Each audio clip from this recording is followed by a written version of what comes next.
Hello my dear friend. चलते हैं आज का जो हम लोग का वीडियो है, इस वीडियो में हम लोग बात करने जा रहे हैं उस टॉपिक में क्या-क्या है तो देख लेते हैं बारी-बारी से।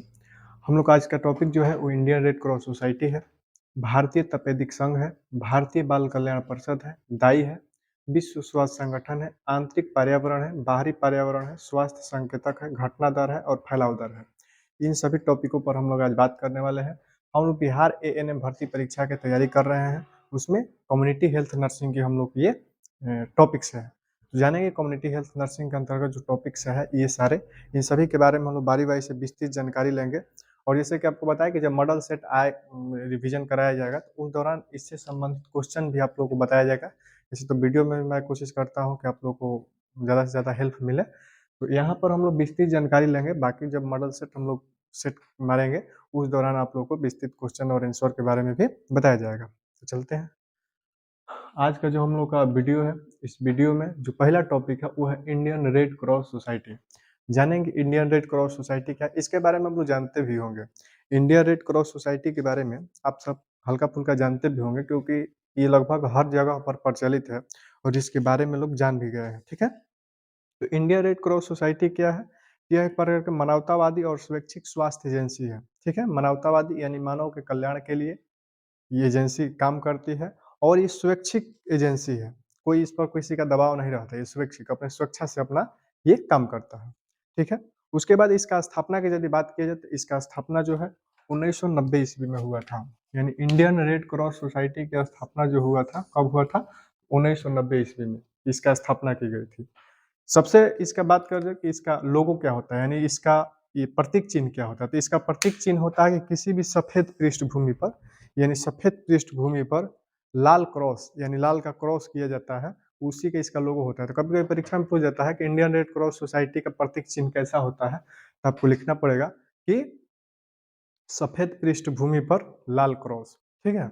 इसका स्थापना कब हुआ था? तो 1990 ईस्वी में, ठीक है? उसके बाद यदि इसको बात करते हैं इस चलाने का, तो इसका संचालन कौन करता है? तो कभी भी रेड क्रॉस सोसाइटी के जो देश के यानी भारत के जो वर्तमान राष्ट्रपति होते हैं, उसका ये अध्यक्षता करते हैं। जैसे अभी द्रौपदी मुर्मू जी हैं, भारत के हम लोग के राष्ट्रपति महामहिम। तो अभी रेड क्रॉस सोसाइटी की अध्यक्षता किसके अंडर में है? तो द्रौपदी मुर्मू जी के अंडर में है। तो देश के जो भी राष्ट्रपति होते हैं वर्तमान में, वही रेड क्रॉस सोसाइटी के अध्यक्ष होते हैं। जबकि इसका चेयरमैन की यदि बात करते हैं रेड क्रॉस सोसाइटी की, तो कोई केंद्रीय मंत्री होता है। जो भी केंद्र के कोई मंत्री होता है जिसको नामित किया जाता है, तो इसको चलाने के लिए एक केंद्र के केंद्रीय मंत्री होते हैं जो रेड क्रॉस सोसाइटी के चेयरमैन होते हैं। और जो इंडियन रेड क्रॉस सोसाइटी के अध्यक्ष होते हैं वो वर्तमान देश के राष्ट्रपति होते हैं, जो कि अभी द्रौपदी मुर्मू जी हैं। तो अभी उनके द्वारा इसका अध्यक्षता किया जाता है।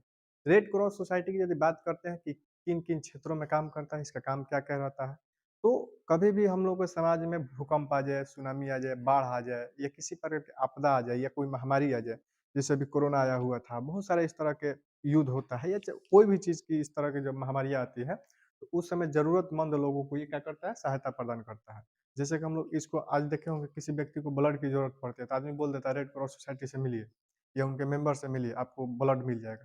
तो इस तरह से बहुत सारे क्षेत्रों में काम करता है, खास करके स्वास्थ्य के क्षेत्र में ज़्यादातर ये काम किया जाता है इसके द्वारा। और उसके अलावा भूकंप या किसी भी प्रकार के हम लोग के देश में महामारी आता है, तो उस दौरान ये रेड क्रॉस सोसाइटी अपना काम करता है, ठीक है? तो इसके बारे में आप लोग जाने। अब हम लोग चलते हैं भारतीय तपेदिक संघ के बारे में।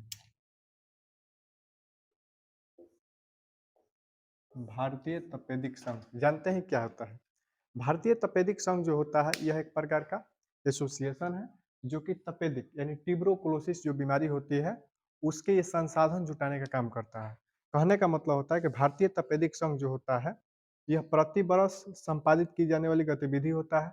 इसका काम क्या रहता है कि जो भी ट्यूबरोकुलोसिस से संबंधित संसाधनें जुटाई जाती है, ये संसाधन को जुटाने का काम करता है। इसका यदि उद्घाटन की हम लोग बात करते हैं, इसका हर एक साल यानी साल भर पे इसका आयोजन किया जाता है। और साल भर पे ये हर एक साल क्या किया जाता है कि इसका अभियान लगाया जाता है। और इसका अभियान का जो उद्घाटन होता है वो 2 अक्टूबर को होता है और राष्ट्रपति भवन में राष्ट्रपति के द्वारा किया जाता है। यानी प्रत्येक साल भारतीय तपेदिक संघ जो होता है, इसका शुरुआत जो होता है 2 अक्टूबर से चालू किया, यानी 2 अक्टूबर को उसका उद्घाटन होता है। वो कहाँ पर होता है? तो राष्ट्रपति भवन में होता है। और किसके द्वारा इसका उद्घाटन होता है? तो महामहिम राष्ट्रपति के द्वारा किया जाता है। जो कि अभी भारत के वर्तमान राष्ट्रपति द्रौपदी मुर्मू जी हैं, तो वो अभी की होंगी, ठीक है। तो जो भी वर्तमान के राष्ट्रपति होते हैं, वो भारतीय तपेदिक संघ का उद्घाटन करते हैं, वो राष्ट्रपति भवन में करते हैं, और 2 अक्टूबर को, यानी प्रति वर्ष 2 अक्टूबर को राष्ट्रीय भारतीय तपेदिक संघ का उद्घाटन किया जाता है महामहिम राष्ट्रपति के द्वारा। ये हम लोग का रहा भारतीय तपेदिक संघ। तो कभी इसके भी बारे में सवाल आता है कि भारतीय तपेदिक संघ की उद्घाटन कौन करता है, तो राष्ट्रपति, और इसका कहाँ होता है, तो राष्ट्रपति भवन में होता है। कब होता है, तो 2 अक्टूबर यानी गांधी जयंती के दिन होता है, ठीक है ना। इस तरह से हम लोग को याद रखना है। उसके बाद हम लोग का अगला जो टॉपिक है, वो टॉपिक क्या है, भारतीय बाल कल्याण परिषद। भारतीय बाल कल्याण परिषद, ये क्या है, तो भारत में जो भी शिशु होते हैं या बालक होते हैं, उनके कल्याण हेतु ये काम करता है एजेंसी। और इसका स्थापना जो हुआ था 1952 ईस्वी में किया गया था। 1952 ईस्वी में इसका स्थापना किया गया था। और भारतीय कल्याण परिषद जो क्या करता है कि भारत के जो भी बच्चे होते हैं, कुपोषण से शिकार हो या बहुत सारे चीजों से शिकार जो होते हैं, उसको एक कल्याण से संबंधित काम करता है। इसका नाम है भारतीय बाल कल्याण परिषद। आगे हम लोग का जो टॉपिक है, इस टॉपिक का नाम है दाई। जानेंगे दाई, इसके बारे में आप लोग शायद जानते भी होंगे। दाई क्या होता है, देखे होंगे बहुत सारी महिलाएं जो गांव में होती है, स्वास्थ्य से संबंधित अपना सेवाएं देती हैं, लेकिन उनको किसी प्रकार की पढ़ाई लिखाई नहीं रहता है, ठीक है। वो अनएजुकेटेड होती है, मैंने बिना शिक्षा के होती हैं, फिर भी स्वास्थ्य से संबंधित वो काम करती हैं। उन लोग को हम लोग दाई बोलते हैं। दाई कैसे बनती है वो लोग, तो देखिए, सरकार के अनुसार, यानी कहने का मतलब होता है विश्व स्वास्थ्य संगठन के अनुसार, कि कोई भी दाई जो गांव में काम करती है, जो गांव में मोहल्ला में या आपके समाज में जो काम करती है, तो वो उसको काम करने के लिए क्या जाता है कि स्वास्थ्य सहायक महिला, उसको हम लोग क्या कहते हैं, कि उसको हम लोग जिस नाम से जानते हैं, उसको हम लोग बोलते हैं स्वास्थ्य सहायक महिला, फीमेल हेल्थ असिस्टेंट के नाम से हम लोग बोलते हैं। दाई हम लोग इस तरह कह देते हैं, लेकिन यदि उसको हम लोग बात करते हैं, बढ़िया से नाम लेते हैं, तो उसको हम लोग बोलते हैं स्वास्थ्य सहायक महिला, यानी फीमेल हेल्थ असिस्टेंट के नाम से हम लोग जानते हैं, ठीक है। यह महिला स्वास्थ्य कार्यकर्ता के सुपरविजन में उसको काम करना पड़ता है। कहने का मतलब होता है कोई भी दाई कैसे बनती है, कि कोई भी फीमेल हेल्थ वर्कर के अंडर में यदि कोई महिला 2 महीना तक या 1 महीना तक काम कर लेती है, और काम करने के बाद अनुभव प्राप्त कर लेती है, तो उसको हम लोग दाई बोलते हैं। और जब वो अनुभव प्राप्त करती है, कहने का मतलब होता है कि जब वो ट्रेनिंग लेती है, तो ट्रेनिंग के दौरान उन लोगों को 300 रुपया मात्र दिया जाता है। यानी कि कोई भी इन लोग का नियम क्या है, कि कोई भी दाई यदि बनती है, तो कोई भी फीमेल हेल्थ वर्कर के अंडर में कम से कम वो 2 डिलीवरी करा देगी, तो उसको माना जाता है कि ट्रेनिंग उसका पूरा हो गया। यानी उसको काम कम से कम 2 करना होता है, और 2 डिलीवरी जब हो जाता है, तो माना जाता है कि पूर्ण रूप से वो महिला काम करने के लायक हो गई है। और ट्रेनिंग के दौरान उन सब महिलाओं को 300 रुपया स्टाइपेंड के रूप में दिया जाता है, जो कि दाई होती है, ठीक है। ये क्या करती है कि जो भी फीमेल हेल्थ वर्कर होती हैं, उनके अंडर में 1 महीना या 2 महीना काम करती है, काम करने के बाद अपना अनुभव प्राप्त करती है, और अनुभव प्राप्त करने के बाद अपना काम करने लगती है, ठीक है। तो ये हम लोग का दाई रहा। उसके बाद आप लोग देखे होंगे, सुने भी होंगे, कि कोई भी गर्भवती महिला जो होती है, उसको गर्भावस्था के प्रथम माह में ही टिटनेस का सुई दिया जाता है, टीटी का इंजेक्शन दिया जाता है। और टीटी का इंजेक्शन 2 गो दिया जाता है। पहला तो एक महीना में दिया जाता है, दूसरा का जो होता है बूस्टर डोज दिया जाता है, जो कि 1 महीना के बाद दिया जाता है। तो कभी भी हम लोगों को गर्भावस्था के दौरान महिलाओं को कम से कम 1 टीटी का सुई, यानी टेटनस का सुई हम लोग को देना चाहिए। अब हम लोग को बात करने जा रहे हैं जो वीडियो में, इसका नाम है जो टॉपिक, उसका नाम है विश्व स्वास्थ्य संगठन, वर्ल्ड हेल्थ ऑर्गेनाइजेशन। ये बहुत ही मोस्ट टॉपिक है, और इससे संबंधित आपके परीक्षा में 110% 2-3 गो सवाल पूछा जाएगा। तो इस टॉपिक को आप विशेष तैयारी करके जाएंगे, ठीक ना। जानेंगे कि विश्व स्वास्थ्य संगठन क्या है। विश्व स्वास्थ्य संगठन में एक प्रकार की एजेंसी है, जो कि लगभग 61 देशों का स्वास्थ्य के प्रति संचालन करती है। यानी विश्व स्वास्थ्य संगठन एक प्रकार की एजेंसी है, जो कि 61 गो देश जो होते हैं, उन सभी देशों में स्वास्थ्य के क्षेत्र में अपना गाइडलाइन जारी करती है, देख रेख करती है या काम करती है। तो जानेंगे कि विश्व स्वास्थ्य संगठन, इसका नाम क्यों पड़ा, कैसे हुआ। तो विश्व स्वास्थ्य संगठन जो होता है, ये स्वास्थ्य से संबंधित काम करता है, यानी स्वास्थ्य यानी ओनली फॉर हेल्थ। ये जो होता है केवल हेल्थ के बारे में काम करता है, जो कि इसके अंतर्गत टोटल 61 देश आता है। देखिए हुआ क्या था, कि जून 1946 ईस्वी में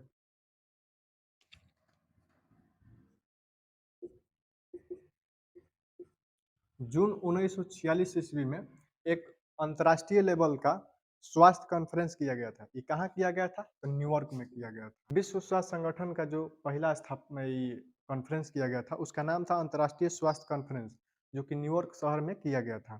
ठीक है? उस दौरान क्या किया गया था कि उसमें लगभग 61 गो देश भाग लिया था और 1900 उसी समय यानी 22 जुलाई को लगभग 22 जुलाई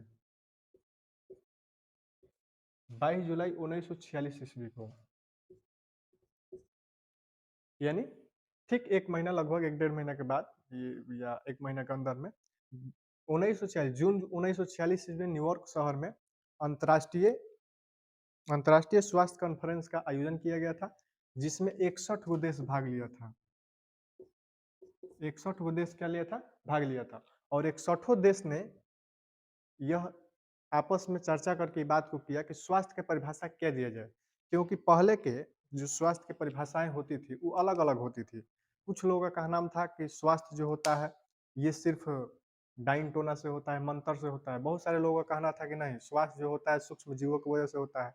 बहुत सारे लोगों का कहना था कि नहीं, ये सब कुछ नहीं होता है, दैवीय शक्ति होती है। तो हर व्यक्ति का अलग अलग मत था, इसलिए स्वास्थ्य का कोई फैक्ट जो होता है, ओरिजिनल जो परिभाषा होता है, निकल ही नहीं पाता था।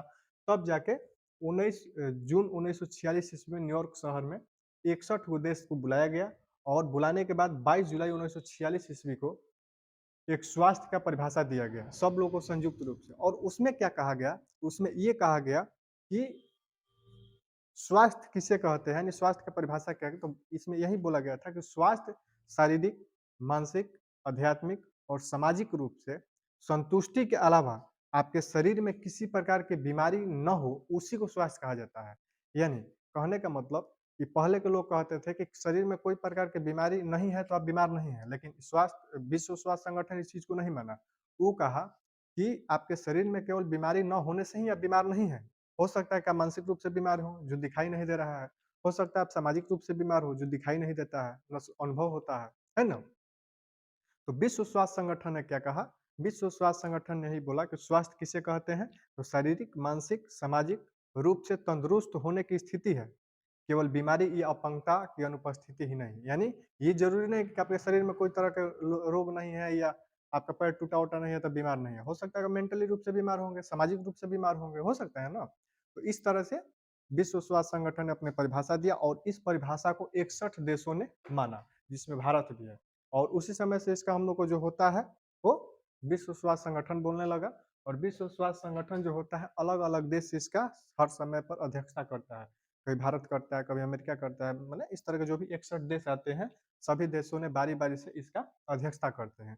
और इसको हम लोग विश्व स्वास्थ्य संगठन के नाम से हम लोग जानते हैं। इसका स्थापना की बात किया जाए तो याद रखना है, इसका जो सम्मेलन कराया गया था, ठीक है ना? सम्मेलन कराया गया था जो जून 1946 ईस्वी न्यूयॉर्क शहर में कराया गया था, ठीक है? और इसका 22 जुलाई 1946 ईस्वी को ये तय किया गया और 61 देश वो इसमें 61 गो देश जो होता है वो भाग लिया था, ठीक है? ये हम लोग का रहा। उसके बाद अब हम लोग का जो टॉपिक है वो है आंतरिक पर्यावरण। जानेंगे कि आंतरिक पर्यावरण क्या होता है। देखिए, आंतरिक पर्यावरण का मतलब ये होता है कि व्यक्ति के शरीर में पाई जाने वाली कोशिका या ऊतक या शरीर के अंदर जो भी फंक्शंस पाई जाती हैं, उन सभी को हम लोग आंतरिक पर्यावरण के नाम से जानते हैं। यानी हमारे शरीर में जैसे ऊतक है, कोशिका है, तंत्र है, अंग है, ये सारे जो चीजें हैं, उन सभी चीजों को हम आंतरिक पर्यावरण कहते हैं, ठीक है? और एक होता है बाहरी पर्यावरण। बाहरी पर्यावरण का मतलब क्या होता है? शरीर से बाहर, यानी जो आपके आसपास की जो वस्तुएं दिखलाई दे रही हैं, वो पर्यावरण हो सकता है। ऑक्सीजन पर्यावरण हो सकता है, सूर्य की प्रकाश, घर द्वार, पेड़ पौधे, सड़क, तो ये बाहरी पर्यावरण के अंतर्गत आता है। तो आंतरिक पर्यावरण का मतलब होता है कि शरीर के आंतरिक भागों का जो पर्यावरण का निर्माण जो करती है उसको आंतरिक पर्यावरण, और शरीर के बाहर जो हम लोग को दिखाई देता है उसको हम लोग बाहरी पर्यावरण के नाम से जानते हैं। एक होता है स्वास्थ्य संकेतक, हेल्थ इंडिकेटर। जानेंगे कि हेल्थ इंडिकेटर क्या होता है? जैसे कि हम लोग जानते हैं कि कोई भी स्वास्थ्य के संकेतक, यानी किन किन चीजों पर स्वास्थ्य टिका रहता है, उन्हीं उन्हीं चीजों को हम लोग संकेतक बोलते हैं। यानी कहने का मतलब कि स्वास्थ्य हम लोग को संकेत स्वास्थ्य के संकेतक किसको कह सकते हैं? जैसे शारीरिक हो सकता है, हम लोग फिजिकल रूप से बीमार है कि नहीं है, ये हम लोग बता सकता है। मानसिक रूप से हो सकते हैं, सामाजिक रूप से हो सकते हैं, आध्यात्मिक रूप से हो सकते हैं। तो ये सब अलग-अलग कारण है, ठीक है? तो स्वास्थ्य संकेतक किसको कहते हैं? तो परिभाषा यदि आपको परीक्षा में यदि पूछा जाता है तो बता सकते हैं कि स्वास्थ्य संकेतक संकेतक जो होता है किसी समुदाय, राज्य या देश के लोगों को स्वास्थ्य स्थिति के मापन के लिए किया जाता है। जो कैसे-कैसे माप सकते हैं? तो उसको फिजिकली रूप से नाप सकते हैं कि उसका हेल्थ कितना बढ़िया है। मानसिक रूप से नाप सकते हैं, सामाजिक रूप से भी नाप सकते हैं। तो इस तरह से स्वास्थ्य के संकेतक का मतलब ये होता है कि उस देश या राज्य के लोगों को, वहाँ के लोग कैसे स्वास्थ्य के प्रति अपने आप को ठीक रखते हैं या नहीं रखते हैं, ठीक है? उसके बाद है घटना दर, इंडि इंसिडेंस रेट। जानते हैं कि इंसिडेंस रेट क्या होता है? किसी क्षेत्र में किसी बीमारी के कुल मरीजों की संख्या जो होती है, उसकी घटना दर को हम लोग घटना दर कहते हैं। कहने का मतलब होता है कि किसी भी क्षेत्र में जितना लोग वहाँ के बीमार रहते हैं, उसी को हम लोग क्या कहते हैं? घटना दर। यानी कि किसी क्षेत्र में आप गए सर्वे किए कि यहाँ 500 लोग बीमार हैं, तो 500 लोग यानी उस गाँव का घटना दर कितना हुआ? 500। यानी किसी भी क्षेत्र में स्वास्थ्य से कितने लोग ग्रसित है या कितने लोग बीमार हैं, उसी की संख्या को हम लोग बोलते हैं घटना दर बोलते हैं। और यह जो होता है किसी क्षेत्र में किसी बीमारी का घटना दर का होना, वहाँ का वहाँ के लोगों के स्वास्थ्य स्तर कमज़ोर कहलाता है। कहने का मतलब कि जिस क्षेत्र में घटना दर ज़्यादा आता है, वहाँ पर स्वास्थ्य की लचर व्यवस्था हम लोग कहते हैं। जैसे आप लोग टीवी-ऊवी में देखे होंगे, यहाँ के स्वास्थ्य के प्रति लचर व्यवस्था है, यानी वहाँ के घटना दर बहुत तेज़ी से बढ़ता है। जैसे कोरोना आया, तो क्या हुआ? रेड ज़ोन, येलो ज़ोन ये सब बनाया गया ना, ग्रीन ज़ोन, ये क्यों बनाया गया था? यानी इससे हम लोग को पता चलता था कौन सा क्षेत्र घटना के माने आगोश में ज़्यादा है। तो घटना दर किसको कहते हैं? तो उस क्षेत्र के जितने लोग बीमार पड़ते हैं, उसी को हम लोग घटना दर बोलते हैं, उसकी संख्या को हम लोग घटना दर बोलते हैं। और एक होता है लास्ट में हम लोग का जो टॉपिक है आज का, वो है फैलाव दर। फैलाव दर क्या होता है? तो किसी क्षेत्र में किसी बीमारी के ग्रसित कुल मरीजों की संख्या जो होती है, उसी को हम लोग बोलते हैं फैलाव दर। यानी किसी क्षेत्र में किसी बीमारी के ग्रसित कुल मरीजों को, जैसे क्या होता है कि जितना लोग वहाँ पर बीमार रहते हैं या बीमारी से ग्रसित रहते हैं, उन सभी की संख्या को हम लोग क्या बोलते हैं? तो फैलाव दर बोलते हैं। इस तरह से हम लोग का आज का टॉपिक इतना ही था। फिर हम लोग अगले वीडियो में अगले टॉपिक के साथ मिलेंगे। तब तक के लिए धन्यवाद।